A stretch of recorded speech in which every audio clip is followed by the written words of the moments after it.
छत्तीसगढ़ किसान समृद्धि योजना में कृषि उपकरण पंप के लिए ऑनलाइन आवेदन कैसे करें सेवा सेतु में आज आपको बताऊंगा। सबसे पहले यहाँ पे हम जान लेते हैं दोस्तों, कृषि उपकरण पंप किसान समृद्धि योजना क्या है और इसके फायदे क्या आपको मिलेंगे। तो दोस्तों, अगर आप जो है किसान फैमिली से हो या फिर आप एक किसान हो और आपका जो खेत है वहां पे आपको जो है पंप उपकरण की व्यवस्था चाहिए, ठीक है ना। कुछ लोग इसको टूलू पंप बोलते हैं, कुछ इस तरीके से पंप रहता है, आप देख सकते हो।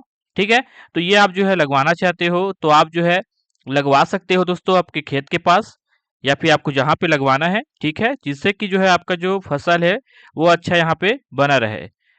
आपको पता है दोस्तों, इस तरीके से जो पंप है वो रहेगा तो आपको खेती में बरसात के पानी या फिर कहीं नहर नदी के पानी पे निर्भर रहने की जरूरत नहीं पड़ेगी, आपके पास अगर खुद का जो है पंप उपकरण रहेगा तो इससे आपका ही फायदा होगा। अब यहाँ पे बात करते हैं ये क्या है और इससे फायदे कैसे मिलेंगे। तो दोस्तों, आपको करना क्या है, आपको जो है अगर आप जो है पंप लगवा रहे हो तो वहां पे आपको जो है दोस्तों पंप लगवाने के बाद आपको जो है सरकार की तरफ से जो मदद है वो आपको मिलेगा।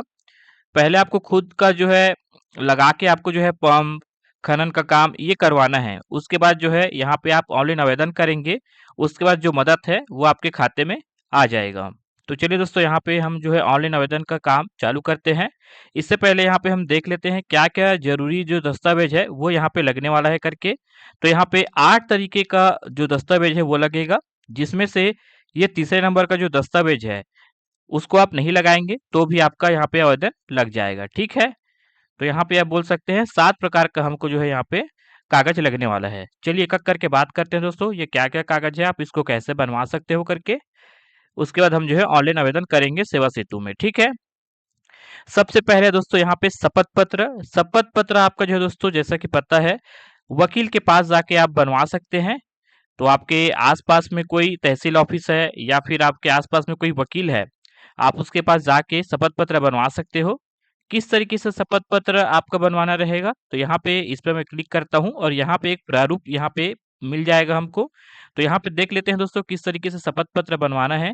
तो इस तरीके से शपथ पत्र बनवाना है दोस्तों, यहाँ पे जो है आपका नाम वगैरह रहेगा, जानकारी रहेगा, ठीक है। तो यहाँ पे मैंने ऑलरेडी बनवा के रखा हुआ है शपथ पत्र, मैं आपको दिखाता हूँ किस तरीके से यहाँ पे बनने वाला है। तो दोस्तों कुछ इस तरीके से आप जो है शपथ पत्र बनवा लीजिएगा, ठीक है, जिसमें इस तरीके से आप लिख लीजिएगा।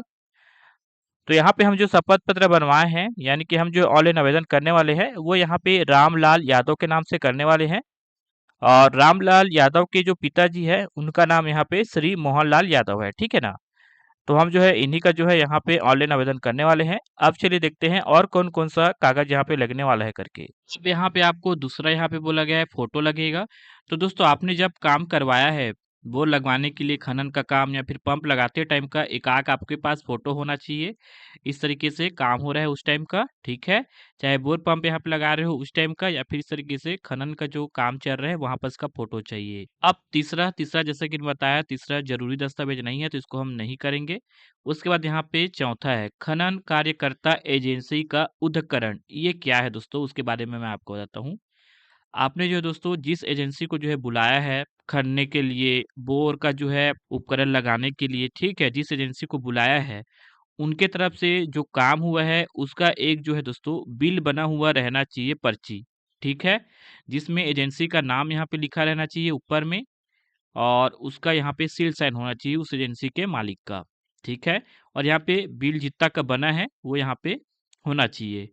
इस तरीके से आपको बनवा लेना है दोस्तों, मैं आपको दिखा देता हूँ इस तरीके से, ठीक है। उसके बाद यहाँ पे पांचवा है विद्युत उपलब्धता प्रमाण पत्र। ये आपको कहाँ से बनवाना है मैं आपको बताऊं। आप जिस गांव एरिया से आते हैं वहां पे जो है बिजली ऑफिस होगा, विभाग होगा, वहां पे आपको बताना है कि मैं जो है नया जो है बोर पंप का कनेक्शन करवा रहा हूं करके। तो एक तरीके का आपको जो है आवेदन लिख लेना है और वहां से सील साइन करवा लेना है विद्युत विभाग वाले जो है ऑफिस है वहां से, ठीक है। मैं आपको दिखाता हूँ इस तरीके से, जिसमें आपका नाम होना चाहिए और आपका जो है निवास यानी कि जो पता है वो होना चाहिए और आपको बताना है कि मैं यहाँ पे इस तरीके से जो बोर पंप है वो लगवा रहा हूँ, ठीक है। उसके बाद यहाँ पे छठवा है ग्राम पंचायत की अनुशंसा। तो इसका जो प्रारूप है यहाँ से आप जो है सेव कर सकते हो। मैं आपको दिखाता हूँ किस तरीके से यहाँ पे आप जो है ग्राम पंचायत की अनुशंसा को बनवा सकते हैं। कुछ इस तरीके से यहाँ पे रहेगा दोस्तों, जिसमें यहाँ पे आपको नाम लिख लेना है आपका, जिसके नाम से आवेदन कर रहे हैं। जैसे कि यहाँ पे मैं रामलाल यादव के नाम से आवेदन कर रहा हूँ, तो यहाँ पे उसका नाम लिखूंगा और यहाँ पे लिख लूंगा जो आगे का है उसको। और यहाँ पे मेन काम रहेगा, रामलाल यादव के जो गांव है उसका जो सरपंच है उसका यहाँ पे सिग्नेचर होना चाहिए और इस तरीके से सील लगा हुआ होना चाहिए। तो इस तरीके से आप प्रारूप देख सकते हो, इस तरीके से आप बनवा लीजिएगा। ठीक है, मैं दिखाता हूँ किस तरीके से आपको बनवाना है। ये देखिए इस तरीके से मैंने यहाँ पे बना के रखा हुआ है। यहाँ पे जो मैंने ब्लर करके रखा हुआ है ना दोस्तों, यहाँ पे आपको लिखना है कृषि उपकरण पंप किसान समृद्धि योजना। ठीक है, इस तरीके से यहाँ पे लिखेंगे आप। उसके बाद यहाँ पे सातवां दोस्तों, आवेदक के हस्ताक्षर सहित आवेदन का प्रारूप। तो दोस्तों आपको एक व्हाइट पेपर ले लेना है और इस तरीके से आपको एक आवेदन लिख लेना है। ठीक है, आप थोड़ा सा अलग लिखेंगे आवेदन तो भी चल जाएगा, लेकिन यहाँ पे कुछ इस तरीके से आपका जानकारी लिखा हुआ होना चाहिए। यहाँ पे एक चीज आपको ध्यान रखना है, आप जिस बैंक में यहाँ पे लाभ लेना चाहते हैं उस बैंक का भी नाम यहाँ पे लिखा होना चाहिए। जैसे यहाँ पे लिखा हुआ है छत्तीसगढ़ राज्य ग्रामीण बैंक। ठीक है, और यहाँ पे खाता संख्या और IFSC कोड। ठीक है, तो यहाँ पे इस तरीके से आपको लिख लेना है दोस्तों। जनरली जो है दोस्तों, किसान भाई लोग का जो है छत्तीसगढ़ में छत्तीसगढ़ राज्य ग्रामीण बैंक में खाता होता है। ठीक है ना, लेकिन अगर आपके पास दूसरा खाता है तो आप दूसरा लिख सकते हो। लेकिन यहाँ पे जो है दोस्तों, रामलाल यादव के पास छत्तीसगढ़ राज्य ग्रामीण बैंक का खाता है, तो मैंने इसके बारे में यहाँ पे लिखा हुआ है। तो इस तरीके से आपको एक आवेदन लिख लेना है दोस्तों व्हाइट पेपर में। उसके बाद नक्शा B1 या फिर खसरा 5 साला, ये आपके पास है तो वो आपको लगेगा। यानी कि आप जहाँ पे सिंचाई के लिए पंप लगवा रहे हो, उपकरण लगवा रहे हो, तो वहाँ पास का जो खेत है उसका अगर नक्शा है या फिर B1 है या फिर खसरा 5 साला है, तो आप यहाँ पे उनमें से किसी भी एक फोटो को यहाँ पे रखिए दोस्तों। B1 का फोटो है यहाँ पे। ठीक है, तो वो भी यहाँ पे हो चुका है। तो इस तरीके से यहाँ पे मैंने आपको बता दिया क्या क्या यहाँ पे कागज लगेगा करके। अब चलिए मैं आपको बताता हूँ कैसे आप ऑनलाइन आवेदन करेंगे दोस्तों। यहाँ पे तो यहाँ पे आपको क्लिक कर देना है लॉगिन वाले बटन पे और सेवा सेतु में आपको आ जाना है सबसे पहले तो। उसके बाद यहाँ पे अगर मैं आपको बता देता हूँ कैसे आना रहेगा, गूगल पे आना है, सेवा सेतु लिख लेना है और यहाँ पे सेवा सेतु पे आप आएंगे तो यहाँ पे आप आ जाएंगे। ठीक है, और उसके बाद यहाँ पे सेवा सेतु का आपके पास उपयोगकर्ता पहचान ID है आपके पास और पासवर्ड आपका जो है आपके पास है, तो आप यहाँ से लॉगिन कर लीजिए और उसके बाद आप जो है ऑनलाइन आवेदन कर पाएंगे। और अगर आपके पास नहीं है तो आप यहाँ से नया पंजीयन करने हेतु इस पे आप करके आप अपना जो है सेवा सेतु में एक नया जो है यूजर ID और पासवर्ड बना लीजिएगा। तो मेरे पास ऑलरेडी जो है दोस्तों सेवा सेतु का यूजर ID और पासवर्ड है, तो यहाँ से मैं लॉगिन कर लेता हूँ और आपको आगे बताता हूँ किस तरीके से ऑनलाइन आवेदन करेंगे। तो दोस्तों यहाँ पे मैं लॉगिन हो चुका हूँ। यहाँ पे देखिए छत्तीसगढ़ सेवा सेतु पोर्टल डैशबोर्ड में आपका स्वागत है करके लिखा हुआ यहाँ पे बताया जा रहा है। ठीक है, तो यहाँ पे आपको सभी सेवाएं देखिए पे क्लिक कर लेना है और यहाँ पे आप देखेंगे हिंदी में लिखा हुआ है दोस्तों, तो यहाँ पे आपको हिंदी में लिखना है। ठीक है, अब यहाँ पे हिंदी में टाइप करेंगे तो यहाँ पे इंग्लिश में टाइप होता है, तब यहाँ पे हिंदी में कैसे टाइपिंग करना है मैं आपको बता देता हूँ। इसके लिए आपको जो है दोस्तों गूगल पे आना है और यहाँ पे आपको लिखना है गूगल इनपुट टूल। ठीक है, और सर्च कर देना है। उसके बाद आपको इस पे चले जाना है, तो यहाँ पे आपको जो है इस पे क्लिक करना है और यहाँ से हिंदी को आपको सेलेक्ट कर देना है। अब यहाँ पे आप जो भी यहाँ पे लिखेंगे इंग्लिश में वो यहाँ पे हिंदी में लिख के आ जाएगा। जैसे यहाँ पे मैं लिख देता हूँ कृषि, KRISHI कृषि, तो यहाँ पे इसको सेलेक्ट कर दूंगा। उपकरण UPC नहीं UPKARN, तो ये रहा। ठीक है, और यहाँ से इसको मैं कॉपी कर लूंगा दोस्तों और कॉपी करने के बाद यहाँ पे आएंगे और यहाँ पे पेस्ट करने का कोशिश करेंगे माउस से, तो यहाँ पे नहीं होता है। तो आप अगर लैपटॉप से कर रहे हो तो यहाँ पे आप जो है दोस्तों Ctrl V दबा के यहाँ पे कर लीजिए।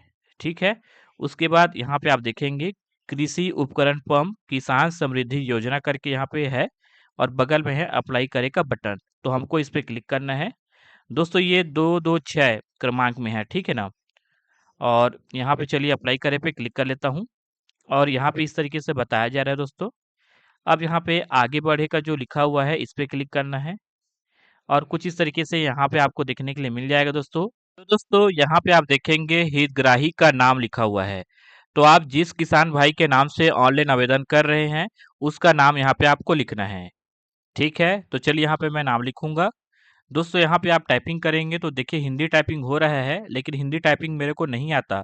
तो मैंने आपको बता रखा है, आपको इस तरीके से गूगल इनपुट टूल पे आ जाना है और यहाँ पे जो आप लिखेंगे इंग्लिश में नाम, वो यहाँ पे हिंदी में आ जाएगा। तो यहाँ पे देखिए मैं लिखता हूँ रामलाल यादव, RAM, ये आ गया राम, तो इसको सेलेक्ट कर लूंगा, लाल। तो यहाँ पे ये जो नाम है रामलाल, ये जुड़ा हुआ है, ठीक है, यादव करके लिख देता हूँ। ये देखिए कुछ इस तरीके से यहाँ पे मैंने नाम लिख दिया है। अब इसको कॉपी कर लूंगा और यहाँ पे आके पेस्ट कर दूंगा। तो यहाँ पे अगर पेस्ट नहीं होता है तो कंट्रोल V कर देंगे, लैपटॉप पे अगर कर रहे हैं तो यहाँ पे मैंने लिख दिया नाम, हितग्राही के नाम में जिस भाई के नाम से आप ऑनलाइन आवेदन करेंगे उसका नाम रहेगा। तो यहाँ पे आवेदक का नाम यहाँ पे लिखना है दोस्तों। तो यहाँ पे मैं जो है आवेदक कर रहा हूँ रामलाल यादव के लिए, ठीक है। तो यहाँ पे मैं अपना नाम लिख दूंगा। तो यहाँ पे मैं अपना जो नाम है उसको हिंदी में लिख लेता हूँ दोस्तों। तो यहाँ पे मैं अपना नाम हिंदी में लिख लिया हूँ दोस्तों, ठीक है। उसके बाद यहाँ पे आवेदक का पता लिखने के लिए बोला जा रहा है, तो मैं रामलाल यादव का जो पता है उसको यहाँ पे मैं लिख लेता हूँ। तो यहाँ पे मैंने आवेदक का पता लिख लिया दोस्तों। अब यहाँ पे हमको सेलेक्ट करना है। तो यहाँ पे हम जो आवेदन कर रहे हैं रामलाल यादव के लिए, तो यहाँ पे रामलाल यादव जो है दोस्तों रायगढ़ जिले का है, तो यहाँ पे हम रायगढ़ जिला को सिलेक्ट करेंगे। उसके बाद यहाँ पे कार्यालय का प्रकार सेलेक्ट करना है, तो इस पर मैं क्लिक करता हूँ और यहाँ पे जिला हेड क्वार्टर यहाँ पे जो लिखा है उसको सेलेक्ट करूंगा। अब यहाँ पे कार्यालय पे मैं क्लिक करूंगा। अब कौन से कार्यालय में जो है दोस्तों यहाँ पे जो है जो जगह है खेत जहाँ पे पंप लगा हुआ है वो आता है, वो सिलेक्ट करना है, ठीक है। तो यहाँ पे जो दोस्तों जो रामलाल यादव है उसका जो खेत है वो धर्मजयगढ़ फॉरेस्ट के अंदर में आता है, तो यहाँ पे मैं इसको सेलेक्ट कर लेता हूँ। अब उसके बाद नीचे आना है दोस्तों और इसमें जो जमा करे लिखा है इस पे क्लिक करना है।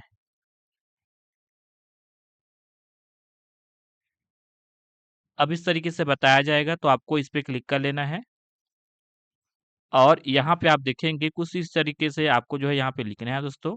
तो चलिए यहाँ पे पहले मैं लिख लेता हूँ, फिर आपको आगे बताऊंगा कैसे यहाँ पे करना है करके। ठीक है, तो चलिए यहाँ पे मैं लिख लेता हूँ दोस्तों, फिर आपको आगे बताता हूँ। तो दोस्तों आप देख सकते हो यहाँ पे मैं पूरा लिख लिया हूँ और आपको अब बताता हूँ कैसे यहाँ पे लिखना है, ठीक है, एक एक करके।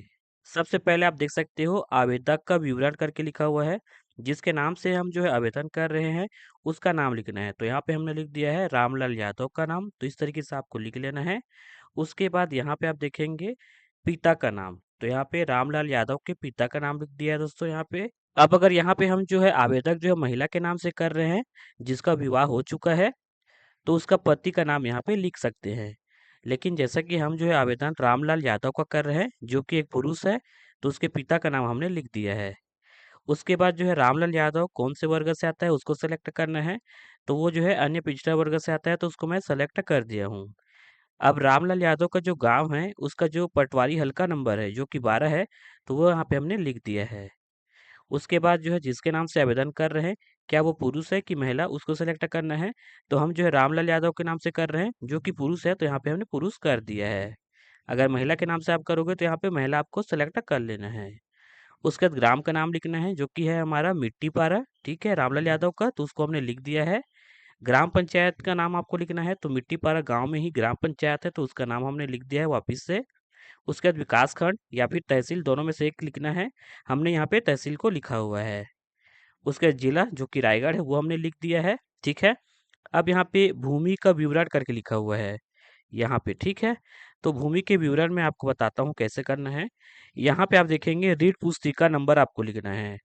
तो दोस्तों आप जहाँ पे जो है पंप लगवा रहे हो, ठीक है, वहाँ पर उसका जो खेत है, पर्ची है, जिसको किसान किताब बोलते हैं कुछ लोग रीड पुस्तिका बोलते हैं, कुछ लोग पर्ची बोलते हैं। तो उसमें आपको देखना है उसका जो प्रथम पेज रहता है वहाँ पे आपको जो है एक नंबर दिखाई देता है, पुस्तक का क्रमांक, उसी नंबर को लिखना होता है। मैं आपको दिखाता हूँ दोस्तों रामलाल यादव का, और उसका जो पुस्तक का क्रमांक है यहाँ पे देखने के लिए मिलेगा। तो वो जो नंबर लिखा रहेगा ना, उसी नंबर को आपको वहाँ पे लिखना है। उसके बाद ग्राम का नाम लिखना है जो कि मिट्टी पारा था, तो मैंने यहाँ पे लिख दिया है। खसरा क्रमांक आपको लिख लेना है दोस्तों, कौन से खसरा क्रमांक में आता है वहाँ पर उसका जगह जिस पे आप जो है पंप लगवा रहे हो और लगाए हो, ठीक है, तो उसको आपको यहाँ पे लिख लेना है खसरा क्रमांक। आपका जो है B1 में वो देखने के लिए मिल जाएगा आपका जो खसरा क्रमांक, ठीक है। उसके बाद रकबा हेक्टेयर, जहाँ पे आप जो है लगाए हुए हैं पंप वहाँ का उसका कुल कितना रकबा हेक्टेयर में है वो लिखना है। तो यहाँ पे हमने लिखे थे। उसके बाद प्रास्ताविक खसरा संख्या, यानी कि कौन से जो खसरा संख्या है उसमें आपका पंप लगा है वो यहाँ पे लिखना है। तो हमारे में उसी वाले जो है खसरा क्रमांक वाले संख्या में जो है लगा हुआ है पंप, तो उसी नंबर को वापिस से हम लिख दिए हैं। आपका दूसरा है जहाँ पे पंप लगा है वहाँ पर उसका खसरा संख्या आपको लिख लेना है, ये B1 में आपको मिल जाएगा। उसके बाद यहाँ पे प्रस्तावित रकबा आपको सेलेक्ट करना है, यानी कितने एरिया में आपका जो है पंप लगा है। कुछ लोग जो है पंप लगा के जो है वहाँ पे जो है पंप जो है खराब मत हो या फिर कोई लेके चले मत जाए करके घर तरीके का एक छोटा सा घर बना देते हैं, ठीक है। तो प्रस्तावित रकबा जितना है आपका पंप जितना में लगा हुआ है उसको यहाँ पे लिखना है, जो कि हेक्टेयर में लिखना है, ठीक है। तो यहाँ पे हमने लिख दिया है दोस्तों और यहाँ से जोड़ दिया है, तो इस तरीके से ये बन गया है, ठीक है। अगर आपने जो है 2-3 जगह अलग-अलग जो है जगह आपने जो है लगवाया है पंप, तो यहाँ पे एक-एक करके आप इस तरीके से ऐड कर सकते हैं। यहाँ पे मैंने एक ही यहाँ पे लगवाया है, तो एक यहाँ पे सेलेक्ट किया, इसी तरीके से आप एक-एक करके लिखते जाएँगे, ठीक है। उसके बाद देखिए विक्रेता का विवरण करके आया हुआ है।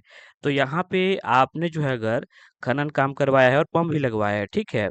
तो यहाँ से लेके आपका जो है यहाँ तक, ठीक है।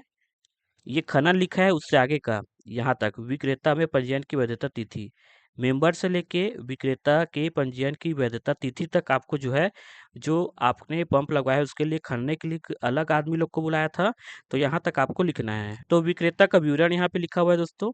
तो मेंबर से लेके विक्रेता के पंजीयन की वैधता तिथि तक आपको जो है दोस्तों यहाँ पे पंप जो लगवाए हैं उसके बारे में लिखना है। उसके बाद आपने खनने के लिए अलग जो है लोगों को बुलाया था, तो खननकर्ता एजेंसी के नाम से लेके खननकर्ता पंजीयन की वैधता तिथि तक आपने जो है जिन लोगों को खनने के लिए बुलाया था, ठीक है, उनका यहाँ पे जानकारी लिखना रहेगा। कैसे लिखना है बताता हूँ। सबसे पहले यहाँ पे मेमस लिखना है, ठीक है, जिसने जो है बोर पंप जो है लगाया है। तो यहाँ पे जो पंप लगाने वाले का जो मालिक है उसका नाम यहाँ पे आप लिख सकते हैं। और यहाँ पे कुछ लोग जो है लगाए हुए हैं, मान लो 4-5 लोग आके जो है काम करके लगाए हुए हैं। जैसा कि आप सभी को पता है पंप लगाना आसान काम नहीं है, तो 4-5 लोग जो भी आए थे उसका भी नाम आप यहाँ से लिख सकते हो। यहाँ पे मैंने जो है मालिक का बस नाम लिखा है, ठीक है। यहाँ पर मेंबर्स करके लिखा हुआ है, तो मेंबर्स का नाम लिखना है जो उन्होंने पंप लगाने में मदद किया है, काम किया है, ठीक है। फिलहाल यहाँ पे मालिक का नाम लिखा हूँ। उसके बाद पंजीकृत कार्यालय का पता, तो यहाँ पे जो है उनका पता क्या है जिन्होंने जो है पंप लगाया है, तो यहाँ पे आप जो है लिख देंगे जो उनका जो दुकान है या फिर उनका जो एजेंसी है उसका नाम लिखेंगे, कहाँ पे है वो, ठीक है, पता। उसके बाद कोटेशन रेफरेंस नंबर, ये जो है दोस्तों जो पंप लगाए हैं ना, वो लोग से आप पूछोगे तो वो लोग बता देंगे, ठीक है। और या फिर उन्होंने कोई पर्ची दिया है, कागज़ दिया है जिसमें लिख के दिया है, तो उसमें आपको देखने के लिए मिल जाएगा कोटेशन रेफरेंस नंबर। आप उनसे पूछेंगे पंप लगाने वाले से तो बता देंगे, ठीक है। कोटेशन की तिथि कब यहाँ पे लग के तैयार हुआ है आपका पंप, वो यहाँ पे सेलेक्ट कर लेना है, ठीक है। उनसे आप पूछ के यहाँ पे कर सकते हैं। उसके बाद लागत राशि, तो यहाँ पे जो है कितना आपको जो है लगा है कुल जो है लगवाने में, ठीक है, वो यहाँ पे आपको लिखना है।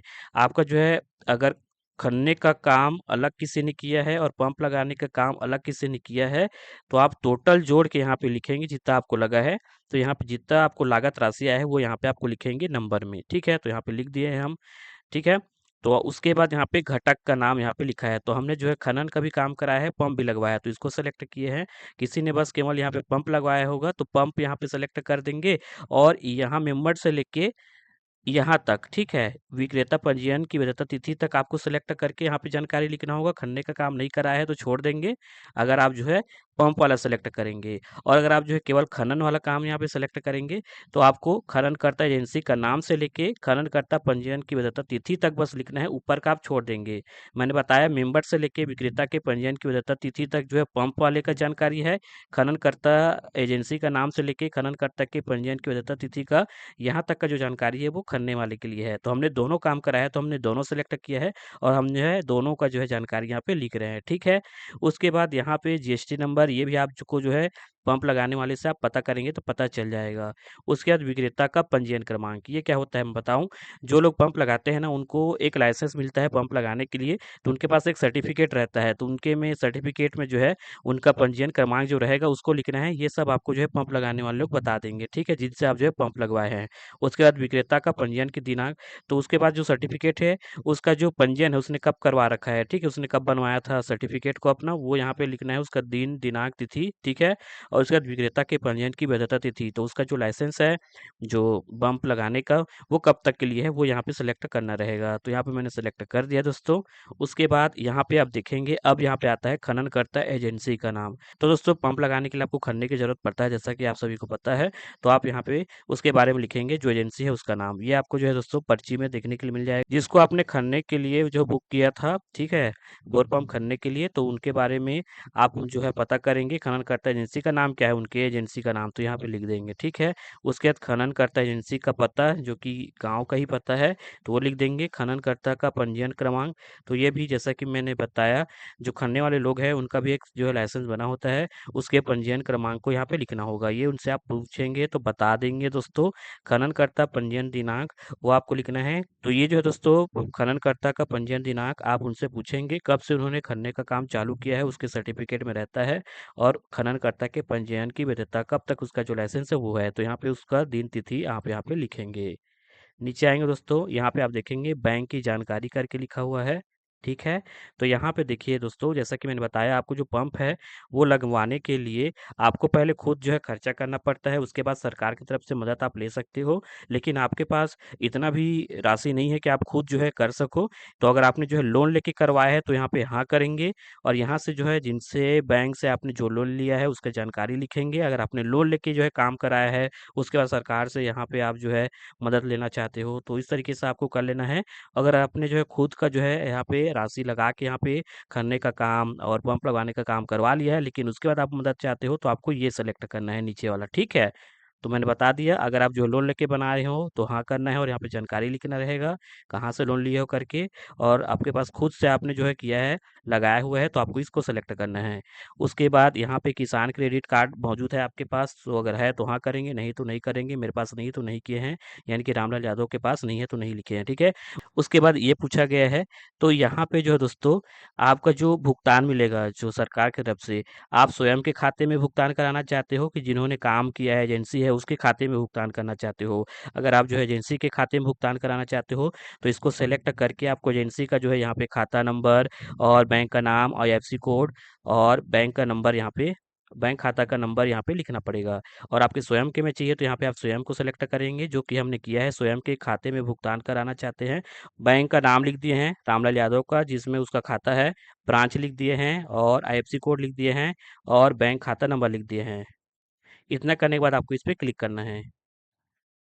उसके बाद कुछ इस तरीके से दिखाया जाएगा दोस्तों। तो यहाँ पे एक-एक करके मेरे को फ़ोटो को अपलोड करना है। चलिए दोस्तों, फ़ोटो को जो है अपलोड करने का काम चालू करते हैं। तो सबसे पहला क्रमांक में यहाँ पे लिखा है शपथ पत्र का फ़ोटो अपलोड करना है। तो चलिए यहाँ पे मैं इस पे क्लिक करूँगा, और यहाँ से जो शपथ पत्र का जो फ़ोटो है उसको यहाँ से मैं सेलेक्ट करूँगा और यहाँ से उस फ़ोटो को अपलोड करूँगा। अब यहाँ पे अपलोड वाले बटन पे क्लिक करूँगा और यहाँ से ओके कर देंगे। ये देखिए दोस्तों, फ़ोटो अपलोड हो चुका है। अब यहाँ पे फ़ोटो चाहिए, वहाँ पर उसका जहाँ पे काम हो रहा था, ठीक है? तो उस फ़ोटो को यहाँ से अपलोड करूँगा, तो इस पे मैं क्लिक करता हूँ।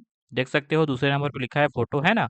तो चलिए यहाँ पे मैं अपलोड वाले बटन पे क्लिक करूँगा, और यहाँ से ये फ़ोटो है उसको यहाँ से सेलेक्ट करके अपलोड वाले बटन पे क्लिक करूँगा और ओके करूँगा। ये देखिए दोस्तों, फ़ोटो का जो साइज़ है वो यहाँ पे 750 केबी से ज़्यादा का बता रहा है। अगर आपके में भी इस तरीके से अगर प्रॉब्लम आता है दोस्तों, तो इसको कैसे ठीक करना है मैं आपको बता देता हूँ। यहाँ पे 750 केबी से ज़्यादा का साइज़ वाला फ़ोटो रहेगा, वो अपलोड नहीं होता है, तो आपको कम करना पड़ेगा फ़ोटो का जो साइज़ है उसको। तो इसके लिए आपको जो है दोस्तों गूगल पे आना है और यहाँ पे लिखना है फ़ोटो साइज, और यहाँ से सर्च करेंगे। उसके बाद आपको इस पे चले जाना है, और यहाँ से आपको जो है सेलेक्ट करना है जो फ़ोटो है उसको, जिसका साइज़ आपको कम करना है। और उसके बाद नीचे आएँगे और यहाँ पे जो है क्वालिटी करके लिखा हुआ है, इसमें आप जो है परसेंट लिख देंगे, ठीक है? और यहाँ से रीसाइज़ कर देंगे। ये देखिए फ़ोटो का जो साइज़ है, वो अब यहाँ पे 109.71 केबी का है। तो 750 केबी से कम का यहाँ फ़ोटो है, तो इसको आप सेव कर लेंगे। और इस बार जो है ट्राई करते हैं दोबारा से फ़ोटो को अपलोड करने के लिए। तो दोस्तों ये जो फ़ोटो है, इसका जो साइज़ है वो ज़्यादा है, आप देख सकते हो 2.87 एमबी का। तो अभी हमने जो फ़ोटो को जो है साइज़ कम किया है, उसी फ़ोटो को अपलोड करेंगे। तो यहाँ पे जो फ़ोटो है, यहाँ पे आप देख सकते हो इसका जो साइज़ है 109 केबी, यहाँ पे जो हमने फ़ोटो का साइज़ कम करके रखा है ना, वही वाला फ़ोटो है। तो इसको सेलेक्ट करता हूँ और यहाँ से मैं इसको अपलोड कर देता हूँ और ओके करते हैं। ये देखिए दोस्तों, इस तरीके से अब जो है फ़ोटो है वो अपलोड हो चुका है। अगर इस तरीके से आपका जो है प्रॉब्लम आता है तो आपको ठीक कर लेना है दोस्तों। चलिए अब आगे बढ़ते हैं और यहाँ पे तीसरा जो फ़ोटो है वो रहेगा खनन कार्यकर्ता एजेंसी का उद्धकरण वाला फ़ोटो। तो चलिए यहाँ पे मैं इस पे क्लिक करता हूँ और यहाँ पे फ़ोटो है, ठीक है? तो इसको मैं सेलेक्ट कर दूँगा और यहाँ से इस पे क्लिक करूँगा और अपलोड वाले बटन पे क्लिक करके ओके कर दूँगा। तो ये देखिए दोस्तों, इस तरीके से यहाँ पे ये वाला फ़ोटो भी अपलोड हो चुका है। अब यहाँ पे चौथा है दोस्तों, जो कि है विद्युत उपलब्धता प्रमाण पत्र। तो इस पे क्लिक करूँगा और यहाँ पे जो फ़ोटो है, उसको यहाँ से सेलेक्ट करके ओपन करूँगा और यहाँ से अपलोड करूँगा। तो इस तरीके से एक-एक करके फ़ोटो अपलोड करते जाना है दोस्तों। अब यहाँ पे 5वां दोस्तों, ग्राम पंचायत की अनुशंसा वाला फ़ोटो, तो इस पे क्लिक कर दूँगा और यहाँ से जो फ़ोटो है, उसको यहाँ से सेलेक्ट करके इसको भी अपलोड करूँगा और ओके कर दूँगा। ये देखिए, ये फ़ोटो भी यहाँ पे अपलोड हो चुका है। अब यहाँ पे 6वां है दोस्तों, आवेदक के हस्ताक्षर सहित आवेदक का प्रारूप। तो इस पे क्लिक करूँगा और उसके बाद यहाँ पे फ़ोटो है उसको सेलेक्ट करके अपलोड करूँगा। उसके बाद जैसा कि मैंने बताया है, नक्शा का या फिर B1 का या फिर खसरा पंचशाला का फ़ोटो अपलोड करना है। तो यहाँ पे खसरा का जो फ़ोटो है वो है, तो यहाँ पे उसको भी अपलोड कर दूँगा और ओके कर दूँगा। तो ये देखिए, ये फ़ोटो भी अपलोड हो चुका है। अब 8वां, अन्य दस्तावेज, ठीक है? तो आप यहाँ पे आपका जो खेत है, ठीक है? उसका आपके पास पर्ची है, तो पर्ची का फ़ोटो यहाँ पे अपलोड कर सकते हो। वैसे तो आप ये 8वां वाला जो फ़ोटो है, उसको नहीं लगाओगे तो भी आपका जो है आवेदन लग जाएगा। तो यहाँ पे हम इसको नहीं लगाएँगे दोस्तों और यहाँ से अनुलग्न सहेजे पे क्लिक करेंगे और यहाँ से ओके कर देंगे। उसके बाद कुछ इस तरीके से बताया जाएगा, तो आपको नीचे आ जाना है। नीचे आने के बाद आपको इस पे क्लिक कर लेना है और नीचे आ जाना है और यहाँ पे जमा करे पे क्लिक करना है। उसके बाद इस तरीके से आपको जो है दोस्तों आगे का जो प्रोसेस है 30 यहाँ पे ऑनलाइन करना पड़ेगा। तो यहाँ पे आपको कर लेना है दोस्तों। तो यहाँ पे इस पे क्लिक करेंगे, जमा करे पे और ओके कर देंगे। अब इधर का जो प्रोसेस है उसको कंप्लीट करता हूँ, फिर आपको आगे बताता हूँ। तो दोस्तों इधर का जो प्रोसेस है मैंने कंप्लीट कर दिया है। अब यहाँ पे मेरे को वेट करना है दोस्तों और यहाँ पे आप देख सकते हो हमारा जो आवेदन है वो लग चुका है। इसको मैं यहाँ से क्लोज़ कर देता हूँ। अब यहाँ पे आप देखेंगे पावती करके दिखाया जा रहा है और हमारा जो आवेदन है वो लग चुका है दोस्तों। ठीक है? आप यहाँ पे देखेंगे ऊपर में पावती लिखा हुआ है, ठीक है ना? अब यहाँ पे आप देखेंगे आवेदक संदर्भ क्रमांक और यहाँ पे नंबर दिखाया गया है। तो ये नंबर को आपको कॉपी पे लिख के रख लेना है, ये आपका आगे काम आएगा। तो आवेदक संदर्भ क्रमांक को आपको लिखने के लिए बोला था। अब लिखने के बाद आपको करना क्या है, आपको गूगल पे आना है और यहाँ पे फिर से आपको चले जाना है सेवा सेतु सीजी में और यहाँ पे आपको इस पे चले जाना है सेवा सेतु में। अब यहाँ पे आप नीचे आएँगे तो आवेदन की स्थिति करके लिखा हुआ है। आप इस पे क्लिक करेंगे और यहाँ पे आवेदक संदर्भ क्रमांक जो मैंने आपको कॉपी में लिख के रखने के लिए बोला था ना, तो वही नंबर को आपको यहाँ पे लिखना है। चलिए यहाँ पे मैं लिख लेता हूँ दोस्तों। तो यहाँ पे आवेदक संदर्भ क्रमांक मैंने लिख लिया है। अब यहाँ पे जो कैप्चा लिखा है उसको यहाँ पे लिख लूँगा और यहाँ पे स्थिति है उस पे मैं क्लिक करूँगा। उसके बाद नीचे आ जाना है दोस्तों और नीचे में जब आप आ जाएँगे तो यहाँ पे लिखा हुआ मिल जाएगा कृषि उपकरण पंप किसान समृद्धि योजना करके। प्रमाण पत्र सर्टिफ़िकेट करके लिखा हुआ है। तो यहाँ पे अभी देखेंगे अभी नहीं है और बाद में यहाँ पे जब यहाँ पे कंप्लीट हो जाएगा काम, नियत तिथि यहाँ पे बताया गया है 25/6/2026 करके, ठीक है ना? तो इस दिन हमको चेक कर लेना है कि यहाँ पे जो है अगर बन जाया रहेगा तो यहाँ पे जो प्रमाण पत्र है, सर्टिफ़िकेट है, वो देखें और व्यू का ऑप्शन आएगा। तो उस पे क्लिक करके आपको जो है सर्टिफ़िकेट को डाउनलोड करके रख लेना है। अब यहाँ पे आपका जो लाभ है, वो आपके जो खाता है, उसमें आने के लिए पहले तो यहाँ पे जो आपका सर्टिफ़िकेट है वो बन जाना चाहिए। तो दोस्तों यहाँ पे आपका जब सर्टिफ़िकेट बन जाएगा, तो आप उसको जो है दोस्तों आपके नज़दीक में जो कृषि कार्यालय है, आप वहाँ पे जाके जमा कर सकते हैं, ठीक है? और उसके बाद आपका जो है जब आपका जो चेक होगा, उसके बाद जो है आपको अगर लाभ मिलने का आप पात्र हैं, तो आपके आ जाएगा। समझ रहे हो किसमें आ जाएगा, ठीक है? लाभ, ठीक है? तो दोस्तों ये वीडियो कैसा लगा कमेंट करके आप बताइएगा। चैनल पे नए हो चैनल को सब्सक्राइब करिएगा। चलिए मिलता है दोस्तों नेक्स्ट किसी वीडियो में, तब तक के लिए गुड बाय।